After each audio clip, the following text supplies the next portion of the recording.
J'ai été membre du gouvernement Modibo Keïta. J'étais le ministre du Plan. Et au niveau du parti, j'étais le secrétaire chargé des questions économiques.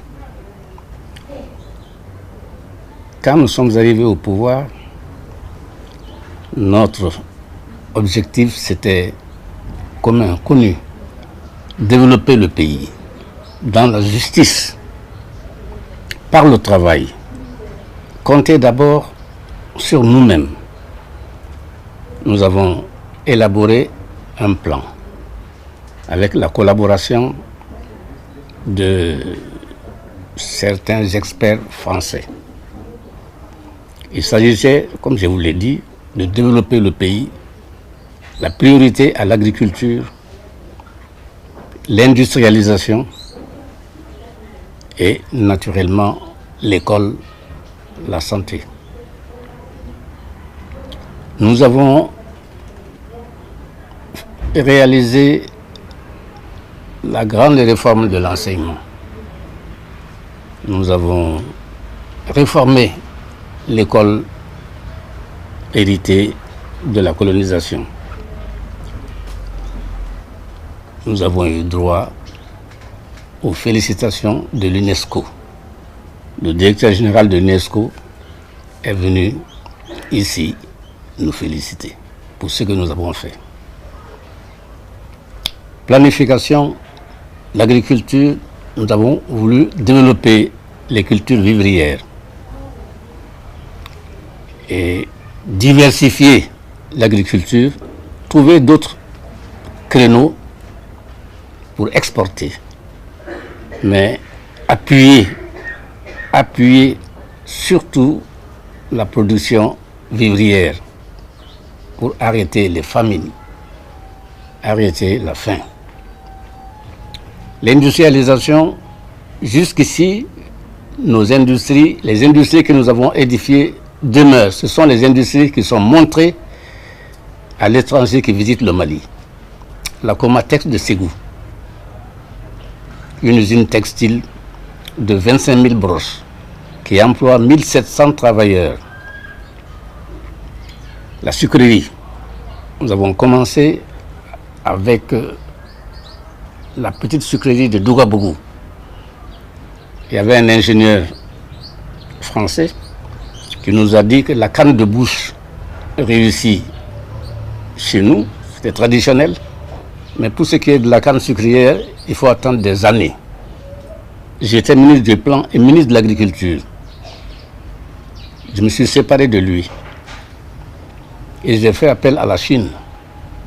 En quelques mois, nous avons réussi la canne sucrière et au bout d'une année, nous avons commencé à construire la sucrerie.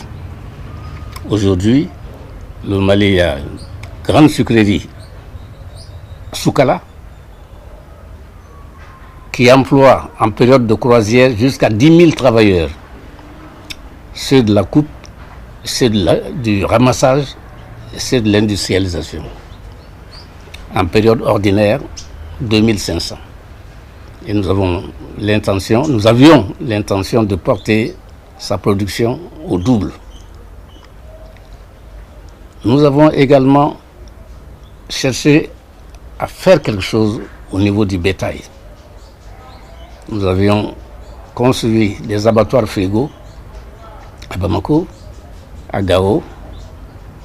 Malheureusement, ceux qui étaient nos alliés à l'époque nous ont abandonnés et n'ont pas pu faire quelque chose au niveau de la viande, mais nous nous sommes attelés alors au cuir. Nous avons créé Tamali, les tanneries du Mali, et nous exportions le cuir, les peaux tannées, le cuir. Nous avons cherché à donner aux populations ce dont elles ont besoin. Nous avons créé la SOMIEX, la Société malienne d'importation et d'exportation. Il s'agissait des produits de première nécessité, il y a à peu près 11. la cretonne, le ciment, l'huile, etc. Tout ce qui était nécessaire. Et nous agissions sur les prix. Vous achetiez à Gao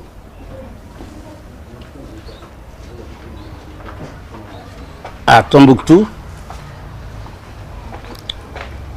au même prix que ceux de Caille qui achetaient. Au même prix. C'était le même prix entre Caille et Gao.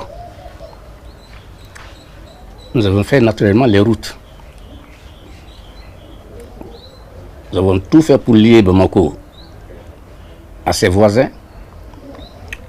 Le chemin de fer marchait bien avec nous. La route Bamako-Sikasso jusqu'à Zégoua, ça marchait avec la Côte d'Ivoire.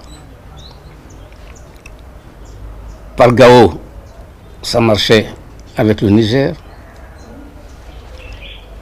Il y avait la route qui marchait et le fleuve avec la Guinée, etc.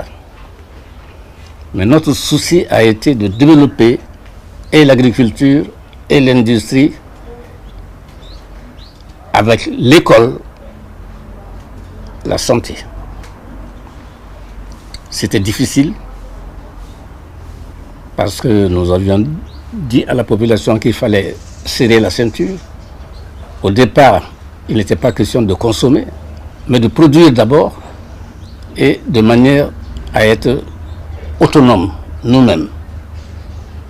Ne pas attendre de l'extérieur, de tout faire pour être nous-mêmes les organisateurs de notre économie, parce que nous en sommes les principaux bénéficiaires. Voilà un peu l'idée.